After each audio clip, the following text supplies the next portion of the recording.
नमस्कार दोस्तों आपके अपने चैनल प्रभु यूपीपी में एक बार फिर से स्वागत है। दोस्तों आज मैं एक बार फिर से आपके समक्ष हाजिर हूं एक अहम विषय पर जो है वीडियो लेकर के। दोस्तों आपको मैं बता दूं कि जो हमारा यूपी पुलिस कांस्टेबल का री एग्जाम होना है, इसमें करंट के कुछ बहुत ही इंपॉर्टेंट चीजें हैं जो कि हमको पढ़ना आवश्यक है। उसी कड़ी में जो है आज हम पढ़ेंगे लोकसभा चुनाव 2024। आप जानते हैं कि 5 सालों में एक बार होने वाला हमारा लोकसभा चुनाव कितना महत्वपूर्ण होता है, न सिर्फ पार्टियों के लिए बल्कि जो हमारा देश है, देश की जनता है, सभी के लिए बहुत महत्वपूर्ण होता है। तो इससे प्रश्न भी बनेंगे। तो दोस्तों आज हम इस वीडियो में लोकसभा चुनाव 2024 को कवर करेंगे, देखेंगे कि कौन कौन सी प्रमुख बातें हैं जो कि आपके एग्जाम की दृष्टि से इंपॉर्टेंट है। सबसे पहले आपको मैं बता दूं, ये जो हमारा लोकसभा का चुनाव था, ये 18वीं लोकसभा चुनाव थी। 18वीं लोकसभा चुनाव था, ठीक है, जो कि 19 अप्रैल 2024 से लेकर के, कब से? 19 अप्रैल 2024 से लेकर के 1 जून 2024 तक कुल 7 चरणों में, कितने चरणों में दोस्तों? 7 चरणों में जो है संपन्न हुआ। कितने चरणों में हुआ था चुनाव? 7 चरणों में जो है संपन्न हुआ था। अब आइए देखते हैं कि इससे संबंधित कुछ महत्वपूर्ण तिथियां हैं जो कि हमको याद रखनी आवश्यक है। जैसे आपसे पूछ सकता है कि लोकसभा चुनाव 2024 का जो रिजल्ट आया वो किस दिन आया, ठीक है? तो हम बात करते हैं दोस्तों प्रमुख तिथियां।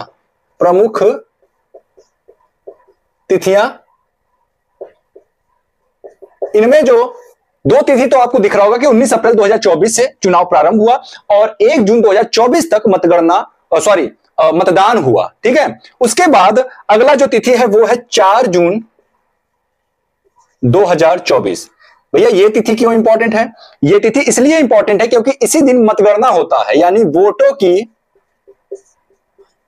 की गिनती व परिणाम, ठीक है। जो चुनाव का परिणाम आता है वो 4 जून 2024 को जो है आता है, ठीक है। चलिए अगला जो तिथि इंपॉर्टेंट है वो है 7 जून 2024। 7 जून 2024 क्यों इंपॉर्टेंट है दोस्तों? तो मैं बता दूं, पीएम मोदी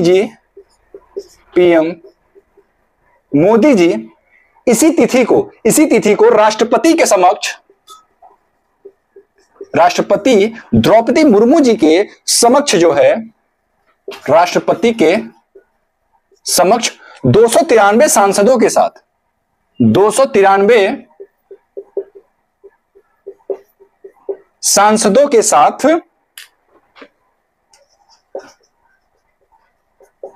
समर्थन की पुष्टि की, ठीक है। इस तिथि को क्या करते हैं? पीएम मोदी जी राष्ट्रपति द्रौपदी मुर्मू जी के सामने जाकर के ये बताते हैं कि जो 293 सांसद है ये हमारे साथ हैं और ये जो है सरकार बनाने का दावा करते हैं। आपको मैं बता दूं दोस्तों, उत्तर प्रदेश में टोटल अगर आपसे पूछ दिया जाए कि यूपी में कुल लोकसभा सीट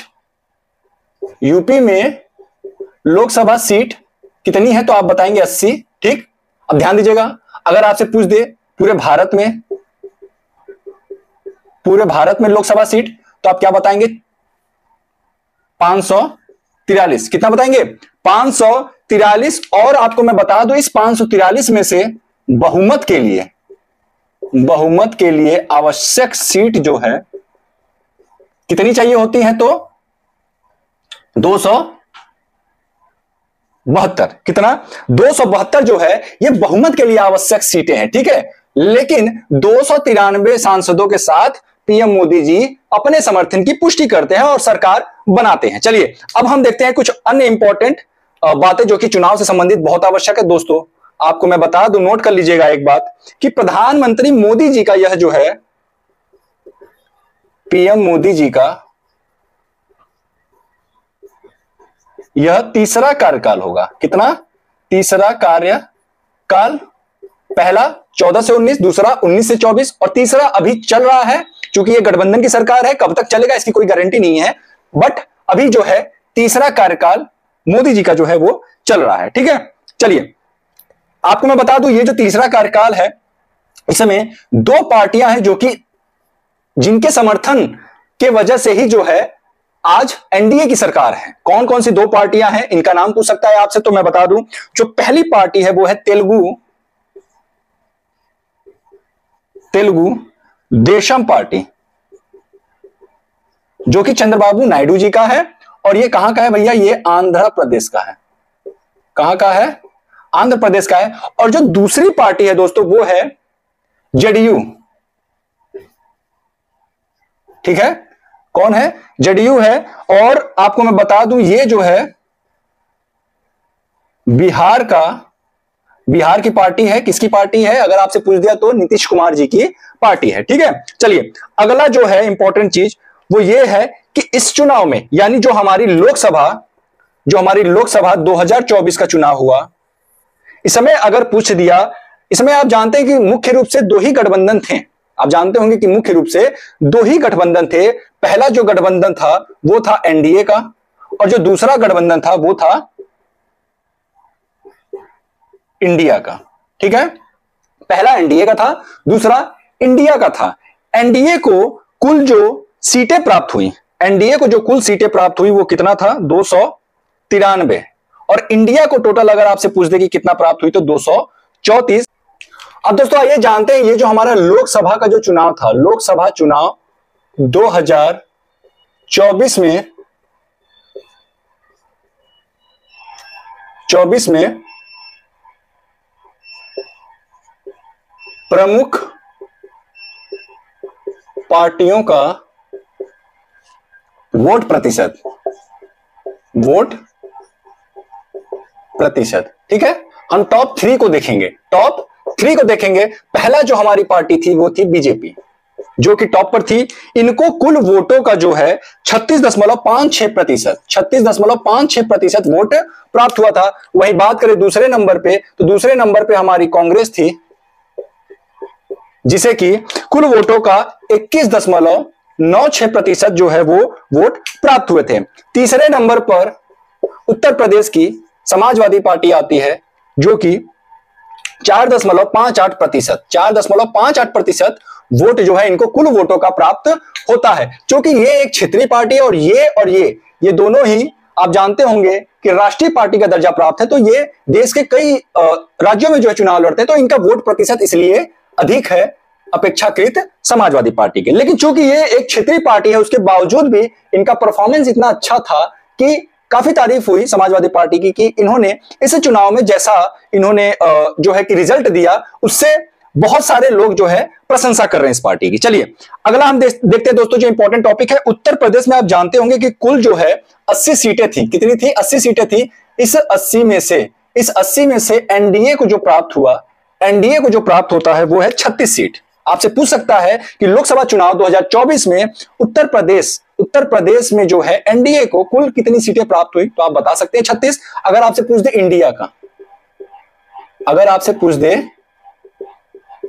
का, तब आप क्या बताइएगा? तो दोस्तों 43। कितना? 43। और जो अदर है यानी निर्दलीय, जिसे हम निर्दलीय कहते हैं, उनको जो है सिर्फ और सिर्फ एक सीट प्राप्त हुई थी। तो अगर आपसे पूछे एनडीए को कितना प्राप्त हुआ उत्तर प्रदेश में, तो 36, इंडिया को कितना? 43। कितना ज्यादा है भैया? तो आप बताएंगे कितना? 7 सीटें जो है ज्यादा प्राप्त हुआ था। ठीक है, चलिए अगला जो इंपॉर्टेंट चीजें हैं दोस्तों, मैं आपको बता दूं कि इस चुनाव में, जो लोकसभा चुनाव हमारा 2024 है, इसमें 7 निर्दलीय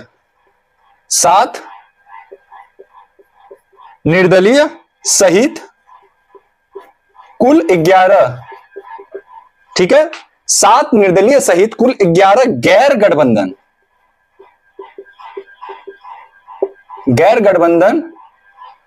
वाले प्रत्याशी जीते। ठीक है, 7 निर्दलीय मतलब जिसका कोई दल ना हो, उसको हम क्या कहते हैं? निर्दलीय। ऐसे प्रत्याशी जो किसी भी दल से ना लड़ते हो, जो खुद अपना चुनाव चिन्ह हासिल करके लड़ते हो, उनको हम निर्दलीय में शामिल करते हैं। और ये गैर गठबंधन वाले हैं, ऐसे गठबंधन मतलब ऐसे पार्टियां जो गठबंधन में शामिल नहीं हुई। एनडीए जो आप देख रहे हैं ये एक गठबंधन का नाम है जिसका कि नेतृत्व बीजेपी करता है। इंडिया क्या है? इंडिया एक गठबंधन का नाम है जिसका कि नेतृत्व कांग्रेस करती है और अदर मतलब निर्दलीय। ठीक है, चलिए अब ध्यान दीजिएगा दोस्तों, लोकसभा चुनाव में आप सभी जानते होंगे कि इस बार की जो लोकसभा चुनाव थी ये अब तक की सबसे बड़ी लोकसभा चुनाव थी, और जो कि कितने दिन तक चला, अगर आपसे पूछ दे कि कितने दिन तक चला तो आप क्या बताइएगा? 44 दिनों तक चला। कितने दिनों तक? 44 दिनों तक यह चुनाव जो है चलता है। और मैं बता दूं कि जो देश की कुल आबादी है, देश की कुल आबादी कितनी है? तो 1.4 बिलियन, 1.4 बिलियन, और जिसमें कि ये 1.4 बिलियन में से, ये 1.4 बिलियन में से 968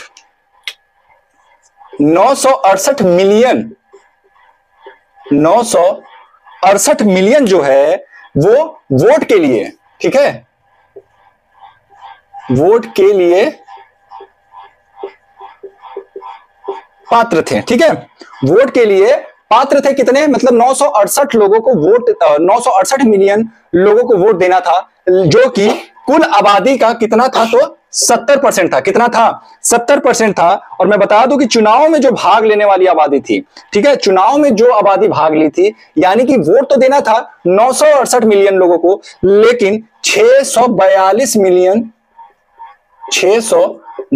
मिलियन जनता ने ही जो है वोट दिया था। ठीक है, अब मैं बता दूं ये जो 642 मिलियन है, इसमें 312 मिलियन जो है ये महिला वोटर्स थी। ठीक है, महिला सांसदों की जो कमी थी इस बार, एक ये विषय का कारण बनी रही। मैं आपको बता दूं कि जो 2019 में चुनाव हुआ था, 2019 में जो कुल महिला सांसद थी वो 78 थी। कितनी थी? 78 क्या थी? महिला सांसद थी। ठीक है, लेकिन इस बार के चुनाव यानी 2024 में जो महिला सांसद बनी वो थी 74। कितना? 74 जो है महिला सांसद बनी। यहां मैं लिख देता हूं महिला सांसद। ठीक है, चलिए अगला जो है दोस्तों, मैं आपको बता दूं कुल जो महिला प्रत्याशी थी, ध्यान दीजिएगा, अगर आपसे पूछ दे कि कुल महिला प्रत्याशी लोकसभा चुनाव 2024 में कुल महिला प्रत्याशियों की संख्या कितनी थी, तो दोस्तों 797। कितना था? 797, जिसमें कि 74 महिला ही जो है विजय प्राप्त कर सकी। ठीक है, चलिए आपको मैं बता दूं सबसे अधिक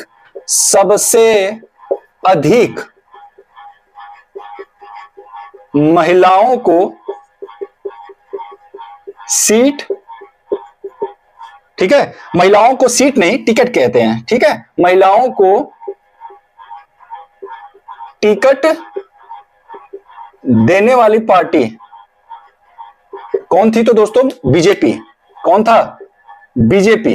ठीक है, बीजेपी ने सबसे अधिक महिलाओं को जो है टिकट दिया। टोटल 69 महिलाओं को जो है इन्होंने 69 महिलाओं को इन्होंने टिकट दिया, जिसमें से कि 30 महिलाएं जो है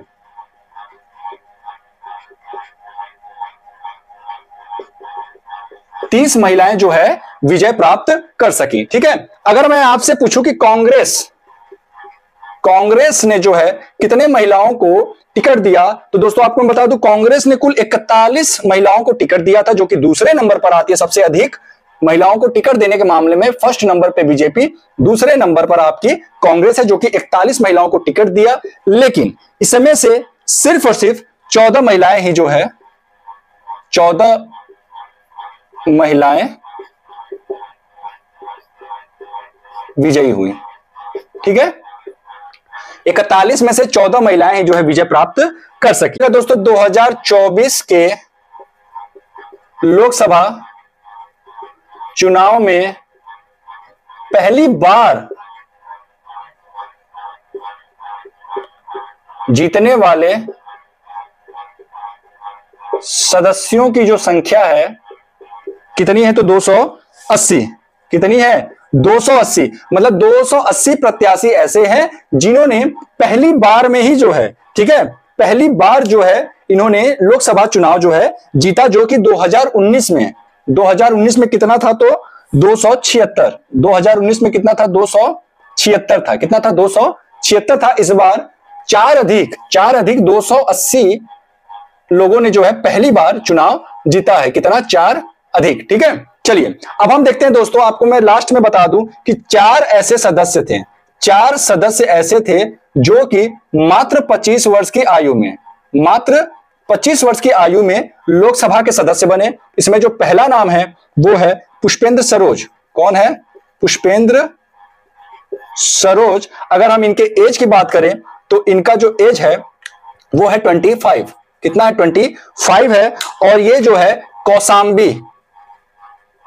कौशाम्बी से सांसद नियुक्त हुए। और मैं बता दूं कि ये जो है एसपी यानी समाजवादी पार्टी के जो है नेता हैं, और इन्होंने क्वीन मैरी यूनिवर्सिटी लंदन से अपनी पढ़ाई को कंप्लीट किया है। दूसरे नंबर पर आती हैं प्रिया सरोज। कौन है? प्रिया सरोज। आपको मैं प्रिया सरोज जी के बारे में बता दूं कि इन्होंने 7 सालों तक जो है समाजवादी पार्टी के कार्यकर्ता के रूप में काम किया और इस बार इनको टिकट भी मिला। और मैं बता दूं इन्होंने मात्र 25 वर्ष की एज में जो है सांसद बनने का गौरव हासिल किया। और ये जो है मछली शहर, कहां से? मछली शहर जौनपुर से सांसद नियुक्त हुई। अगर पार्टी पूछ दे तो ये भैया ये भी एसपी से हैं, समाजवादी पार्टी। ये 4 ऐसे सदस्य मैं बता रहा हूं जो कि न्यूनतम आयु में जो है इन्होंने सांसद बनने का गौरव प्राप्त किया इस लोकसभा चुनाव में। ठीक है, तीसरा जो नाम इसमें आता है वो भी महिला का है, शांभवी चौधरी। शांभवी चौधरी जो कि लोजपा, किस पार्टी से हैं ये? लोजपा। ठीक है, ये चिराग पासवान जी का पार्टी है। ठीक है, और ये बिहार के समस्तीपुर से जो है ये सांसद नियुक्त हुई। इनका जो उम्र है वो कितना है? तो 25 वर्ष। ठीक है, चौथी जो सदस्य हैं वो हैं आपकी संजना जाटव।